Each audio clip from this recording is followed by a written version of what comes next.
Welcome back to Celestial Scrolls, where ancient Chinese myths and legends come alive through storytelling. Today, we continue our epic journey with Chapter 35 of Journey to the West, the Valley of Dimmed Lights.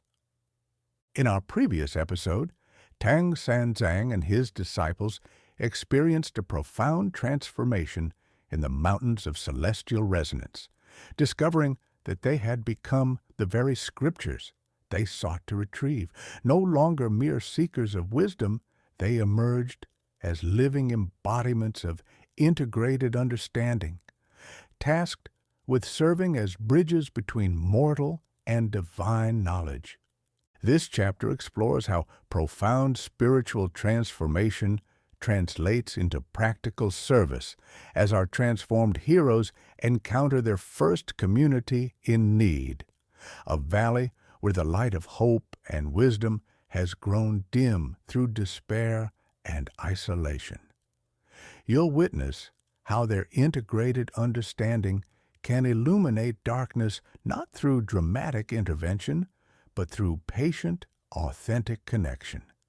If you've been following our heroes through their remarkable transformation from students to teachers, you won't want to miss this exploration of wisdom in action.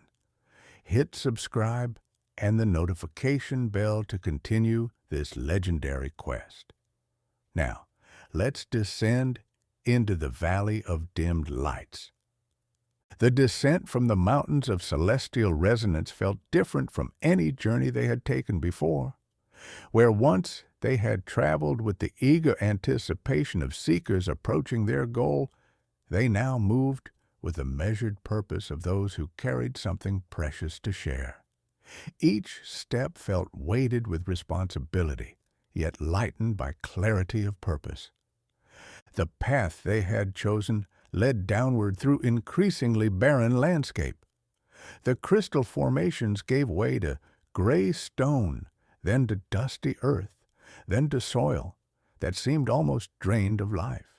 Even the air grew heavier as they descended, as if hope itself had been slowly leached from the atmosphere. Tang Sanzang paused frequently to study their surroundings, his staff, still glowing with the 108 characters, providing the only source of light in the growing gloom. The starlight crystal given to him by the celestial beings pulsed gently in his robes, reminding him of his new purpose even as doubt began to whisper at the edges of his mind.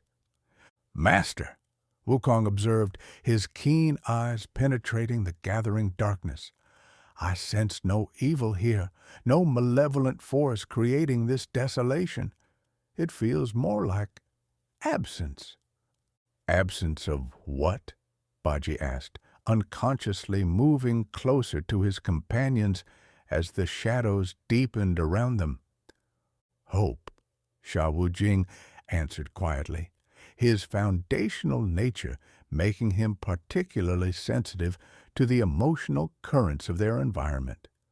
"This place has not been attacked by darkness, it has simply forgotten the light." Indeed, as they continued their descent, they began to see signs of a community that had gradually surrendered to despair. Abandoned tools lay scattered along unused paths. Gardens showed evidence of careful cultivation that had been slowly neglected. Houses stood intact but empty, their windows dark and their doors closed against a world that seemed to offer no promise. "The Valley of Dimmed Lights," Tang Sanzang read from a weathered sign at what appeared to be the valley's entrance. But someone had crossed out lights and written hopes beneath it in a bitter hand. The first inhabitants they encountered were a group of children playing a listless game in the dust, their movements mechanical and joyless. When they noticed the travelers approaching, they didn't run or call out as children typically would, but simply stared with large, solemn eyes that seemed far too old for their young faces. "Strangers," one child observed in a flat voice. "No one comes here anymore. No one leaves either." "Why doesn't anyone leave?" Tang Sanzang asked gently, kneeling to the child's eye level. The child shrugged with the weariness of an adult.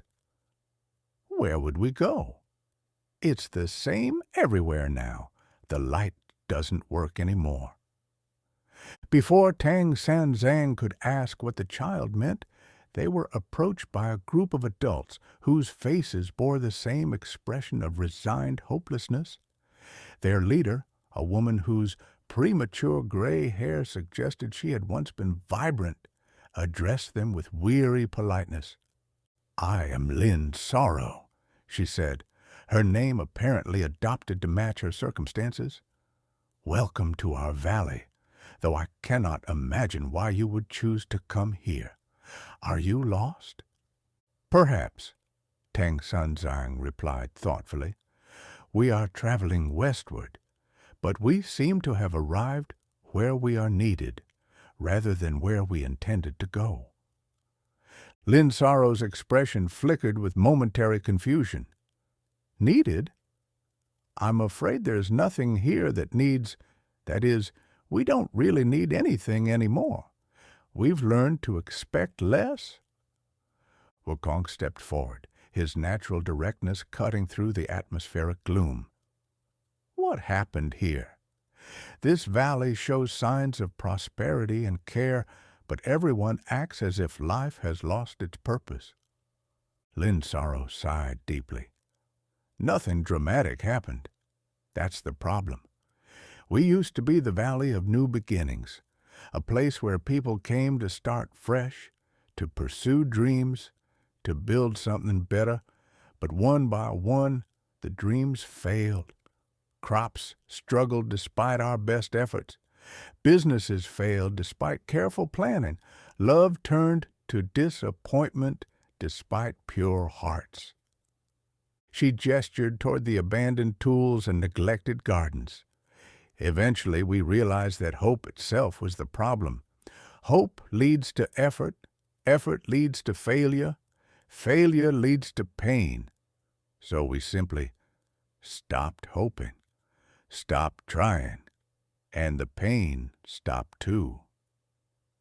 "But so did everything else," Baji observed gently, his transformed understanding allowing him to see both the logic and the tragedy of their choice. "Yes," Lin Sorrow agreed without emotion, "but at least we're not disappointed anymore." As the travelers looked around the valley more carefully, they began to understand the true nature of the challenge they faced. This was not a community that needed rescue from external threat or instruction in missing knowledge. These people had chosen despair as protection against disappointment, and they had become comfortable in their emotional numbness. "Show us your valley," Tang Sanzang requested. "Help us understand how things used to be." Lin Sorrow led them through the community, pointing out the remnants of their former aspirations with the detached air of a tour guide in a museum. Here was the workshop where Master Chen had crafted beautiful furniture until the wood began to warp despite his skill. There was the garden where the women had grown healing herbs until disease struck down the plants year after year. Beyond stood the school where children had learned enthusiastically until their questions began to seem pointless. "Every effort turned to failure," Lin Sorrow explained as they walked. "Every investment of hope returned only disappointment. We began to joke that we were cursed, but eventually we realized the curse was hope itself." As evening approached, the travelers were invited to share a meal with the community, a simple affair prepared with competence but no joy, consumed in silence broken only by necessary communication. The food was adequate but flavorless, like everything else in the valley. After the meal, as the community dispersed to their homes for early sleep, Tang Sanzang gathered his disciples to discuss their observations. They have created a kind of peace, he acknowledged, but it is the peace of the grave, absence of suffering achieved through absence of life. I want to shake them, Wukong admitted, his catalytic nature frustrated by their passive acceptance, to show them that failure is part of learning, not proof that effort is useless. But force will not work here, Sha Wujing observed wisely. They have chosen this state to protect themselves. They will only change when they feel safe enough to risk hope again. Bajie nodded thoughtfully. And they've forgotten that joy exists. How can we remind them without seeming to mock their pain? Tang Sanzang studied the starlight crystal in his palm, watching its gentle pulsing.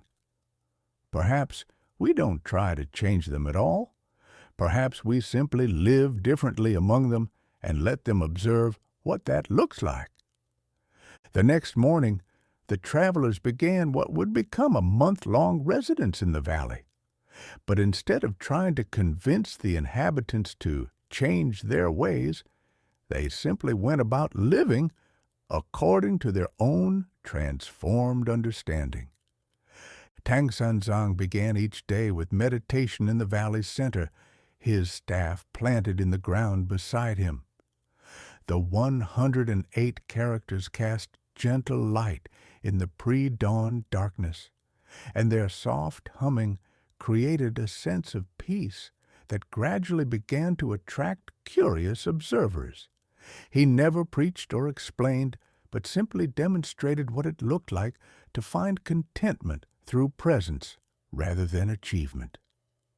Wukong, channeling his catalytic nature constructively, began repairing things, not with grand gestures, but with patient, skillful work. He fixed tools without being asked, cleared blocked drainage channels, and mended broken furniture. When people asked why he bothered, he simply said, "Because it's here and I can help." Bajie took over the preparation of the community meals, but he didn't try to make them elaborate or fancy. Instead, he brought joy to simple food through attention and care, seasoning with laughter, serving with genuine pleasure and nourishment, finding celebration in the basic act of sharing sustenance.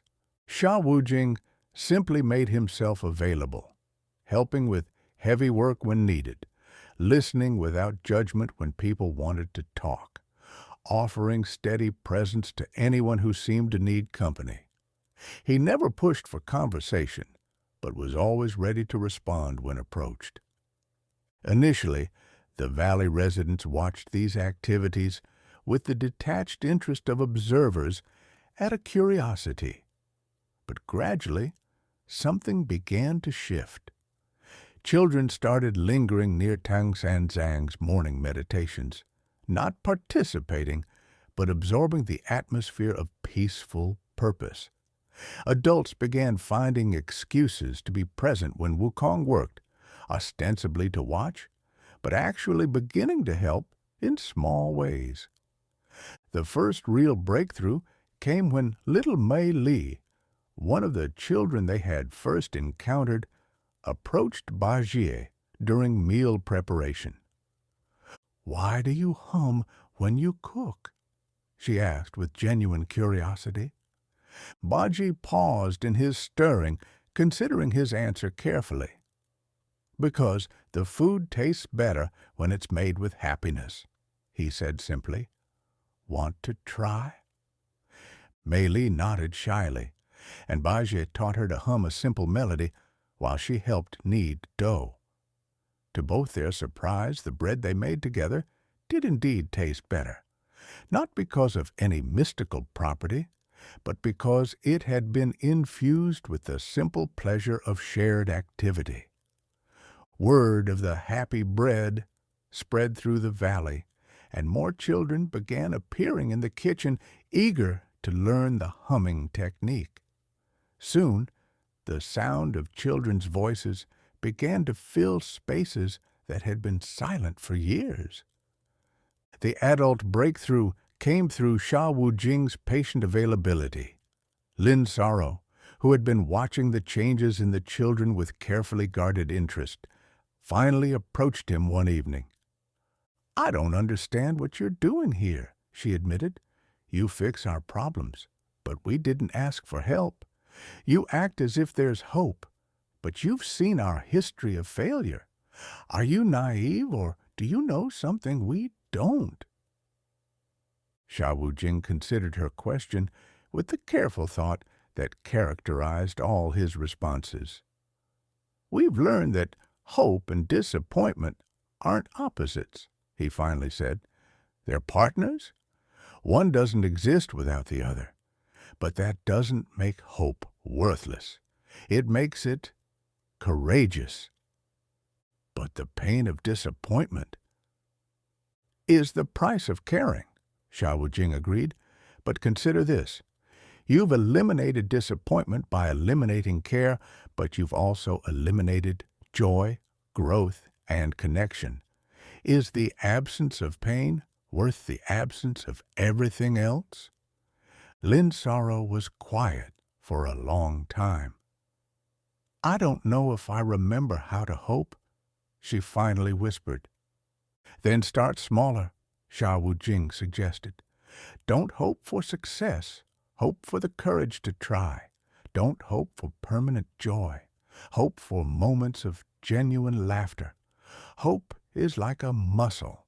It grows stronger with gentle exercise." Over the following weeks, small changes began to accumulate. A few adults began joining the children's humming sessions. Someone replanted a small section of the herb garden just to see what happens. Master Chen emerged from his workshop with a single, perfectly crafted bowl, made not for sale or use, but simply for the joy of creating something beautiful. The transformation wasn't dramatic or complete. Many residents remained committed to their protective numbness, and even those who began to re-engage with life did so cautiously, taking small steps and remaining ready to retreat if disappointment struck again. But something fundamental had shifted in the valley's atmosphere. The children's laughter had become a regular sound. The shared meals now featured conversation along with humming. People began to care for their homes and gardens again, not with desperate hope for perfect success, but with patient willingness to tend whatever growth was possible. Tang Sanzang recognized that their work in the valley was approaching completion when Lin Saro approached him one morning with a request that surprised him. "We want to change our name back," she said, her voice carrying more energy than he had heard since their arrival. "Not to the Valley of New Beginnings. That puts too much pressure on outcomes. But maybe the Valley of Gentle Starts, a place where people can begin again, knowing that beginnings don't promise perfect endings, but are worthwhile anyway." Tang Sanzang smiled, understanding that this represented a profound shift in the community's relationship with hope and disappointment. "What would you like us to do to help with this transition?" "Actually," Lin Saro said with something that might have been the beginning of a smile, "we think we need to learn to do this ourselves, but slowly, gently, with humming, if needed." That evening, the community gathered for what they declared a gentle celebration, not a wild festival that might lead to disappointment if it failed to live up to expectations, but a modest acknowledgment of their willingness to begin caring again. As the travelers prepared to continue their westward journey the next morning, they were surprised by the number of people who came to see them off. Not just to say goodbye, but to offer gifts. Not elaborate tokens, but simple expressions of gratitude. A handful of seeds from the replanted garden, a small wooden bowl crafted with joy rather than obligation, a collection of the children's humming songs written down on precious paper. "You didn't give us hope," Lynn Sorrow said as they prepared to depart. "You helped us remember that we could survive disappointment and still choose to care. That's different, stronger somehow." As they walked away from the Valley of Gentle Starts, Tang Sanzang reflected on the profound lesson their first act of service had taught them. "We came expecting to share the wisdom we had accumulated," he observed. "Instead, we learned that wisdom in action looks very different from wisdom in theory." "We didn't teach them hope," Wukong added thoughtfully. "We demonstrated that hope and disappointment could coexist, that courage wasn't the absence of fear, but action in spite of fear. And we learned that transformation happens not through dramatic revelation, but through patient presence and authentic example," Bajie concluded. Sha Wujing nodded, looking back one final time at the valley, where thin columns of smoke were once again rising from chimneys tended with care rather than mere necessity. "Perhaps this is what it means to be living scriptures, not to carry perfect answers, but to embody the ongoing process of choosing growth despite uncertainty." Ahead of them, the path stretched toward new communities, new challenges, new opportunities to serve as bridges between wisdom and need. They walked forward with the quiet confidence of beings who had learned that their true destination was not a place, but a way of being in the world, present, compassionate, and endlessly willing to begin again. And that concludes Chapter 35. Tang Sanzang and his disciples have completed their first mission as transformed teachers, helping the Valley of Dimmed Lights rediscover the courage to care despite the risk of disappointment. They've learned that being living scriptures means embodying wisdom through patient presence rather than dramatic intervention. If you enjoyed watching our heroes apply their integrated wisdom to help a community heal from despair, please hit that like button and share your thoughts in the comments below. How do you think their approach of gentle presence compared to more direct forms of teaching? What did you think of the valley's transformation from a place that had given up hope to one willing to make gentle starts? Subscribe and turn on notifications so you don't miss Chapter 36, where our transformed travelers will encounter their next community in need and continue learning what it means to serve as bridges between wisdom and practical life. Here at Celestial Scrolls, we're committed to bringing these profound tales of compassionate service and authentic transformation to life, one chapter at a time. Thank you so much for joining us on this journey of wisdom in action. I'll see you next time as we continue westward with our heroes in their new roles as living embodiments of integrated understanding.